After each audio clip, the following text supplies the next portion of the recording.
Ας ξεκινήσουμε με το υποβραχιόνιο. Ωραία και χαλαρά.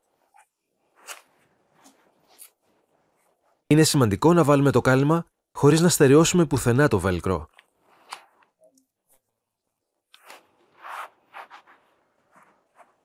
Ώστε να το έχουμε χαλαρό και ελεύθερο και να ακολουθούμε τις γραφές με το υποβραχιόνιο. Αυτή είναι μια ωραία γραμμή. Απλώς ακολουθείτε τις γραφές παντού. Απλώς συνεχίστε. Παντού. Και όταν φτάσετε στο τελευταίο, τη γωνία στο στρίφωμα, είναι σημαντικό να το ξεπεράσετε και να το φτάσετε ακριβώς στην άκρη. Ας τα ξεκαθαρίσουμε όλα πριν ξεκινήσουμε. Είναι ανάγκη να διευκρινιστεί πόσο σημαντικό είναι το βέλκρο. Για να το βάλετε όμορφα, κρατάτε ψηλά το χείλος. Απλώς το ακολουθείτε και αποκτάτε ένα ωραίο πλεονέκτημα όταν τελειώσετε. Στη συνέχεια, μπορείτε να διπλώσετε το μπροστινό μέρος, το οποίο εξομαλύνεται με το χέρι σας και θα έχετε μια όμορφη και τακτοποιημένη άκρη. Στη συνέχεια, μπορούμε να αρχίσουμε να συνδέουμε το βέλκρο. Έπειτα κάνουμε την ίδια διαδικασία στο πίσω μέρος. Η ραφή ακολουθεί την πλάτη όμορφα και τακτοποιημένα. Παίρνετε το βέλκρο και το διπλώνετε για να βρείτε το χείλος στο κάτω μέρος. Ακολουθήστε το σε όλη τη διαδρομή. Πρέπει να το διορθώσετε λίγο για να έχετε ωραίο χείλος. Με αυτόν τον τρόπο αποκτάτε και μια ωραία πλάτη.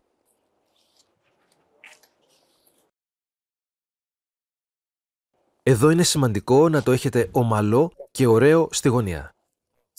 Στη συνέχεια παίρνουμε το δεξί χέρι, το αριστερό χέρι και τα σφίγγουμε το ένα πάνω στο άλλο. Τους αντίχειρες μαζί. Λυγίζεται στη γωνία. Παίρνουμε μια ωραία άκρη και την εξομαλύνουμε. Στη συνέχεια, απλώς συνεχίστε.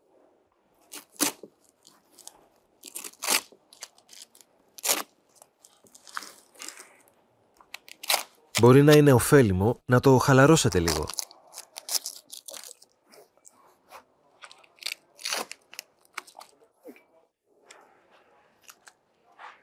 Έπειτα ξεκινάμε από το κάτω μέρος.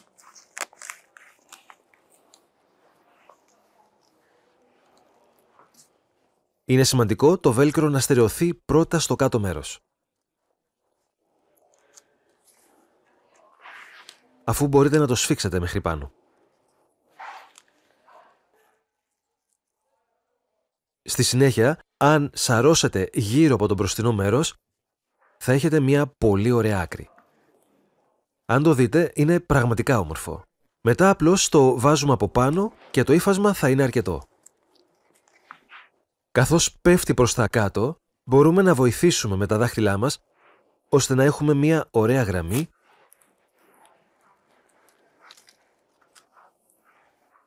και να είναι το ίδιο παντού. Στερεώστε το τελευταίο στο κάτω μέρος. Ο καναπές είναι έτοιμος. Έτσι μπορούμε να βάλουμε τις τσέπες. Έχουμε απλώσει το ύφασμα με τη λευκή επιφάνεια προς τα κάτω. Το πιο σημαντικό εδώ είναι να υπάρχει ένα μεταλλικό πλαίσιο γύρω από την τσέπη. Θα πρέπει να ξαπλώνει πάνω στο λευκό. Είναι σημαντικό να κάνουμε τις γωνίες σωστά γύρω-γύρω.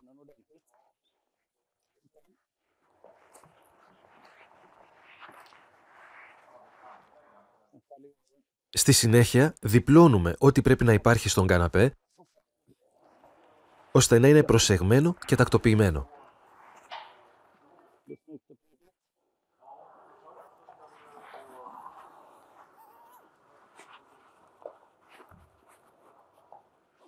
Το φερμουάρ.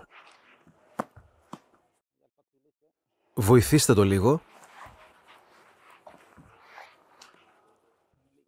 ώστε να εφαρμόζει ωραία.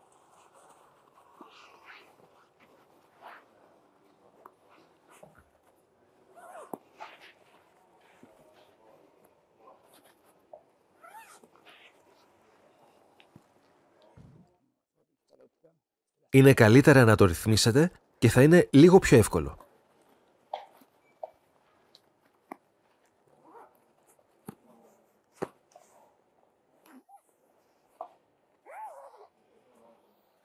Τώρα είναι έτοιμο.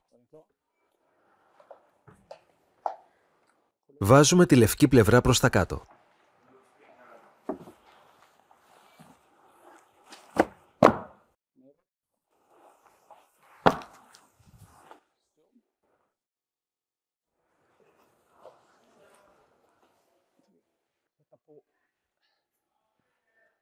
Ας βάλουμε το κάλυμα.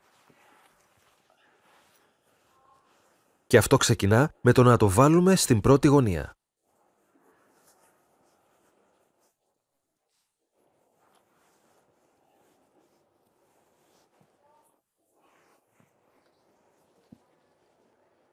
Είναι το ίδιο τώρα με πριν. Οι ραφές πρέπει να ακολουθούν το στρώμα.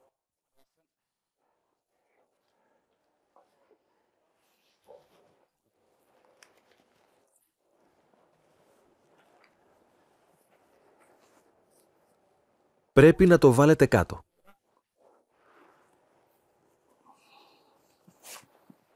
Φροντίστε να έχετε τα πάντα μαζί σας.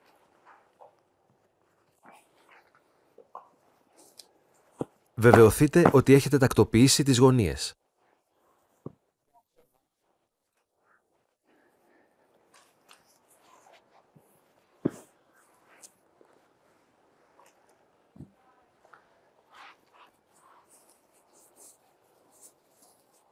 Έτσι μπορούμε να έχουμε ευθείες ραφές.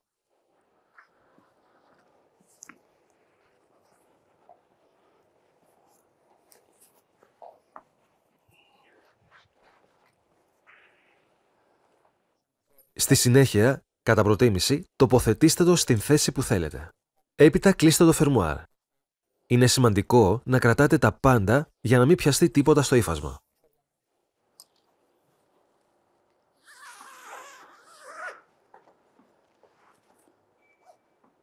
Ακολουθείτε παντού.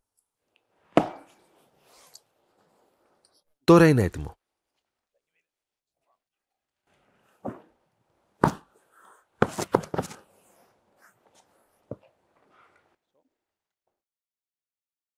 Βάζουμε το εσωτερικό μαξιλάρι στη θήκη. Γεμίζουμε τη θήκη με το μαξιλάρι. Είναι σημαντικό να το τακτοποιήσουμε σε όλες τις γωνίες, έτσι για να είναι αεράτο και ωραίο.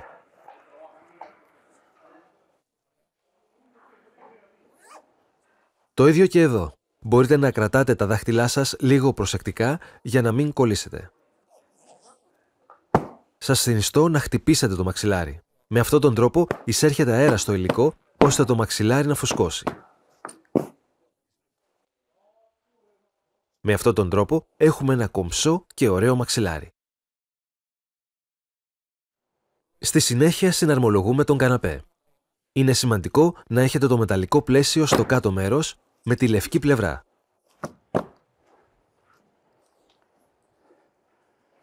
Βάζουμε την προστασία υποβραχιόνιου.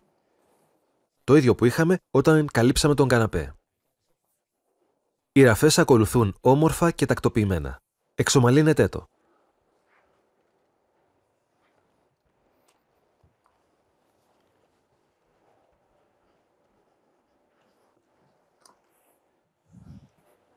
Τοποθετήστε το μεγάλο μαξιλάρι.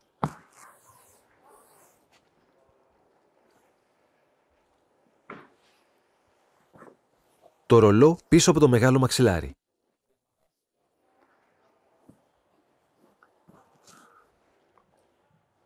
Μαξιλάρια πλάτης.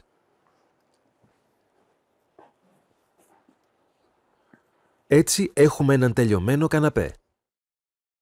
Στο κάτω μέρος έχουμε 1, 2, 3 επιπλέον τάβλες. Εάν κάποια σπάσει, μπορείτε να την αντικαταστήσετε με μία από αυτές με μία απλή διαδικασία.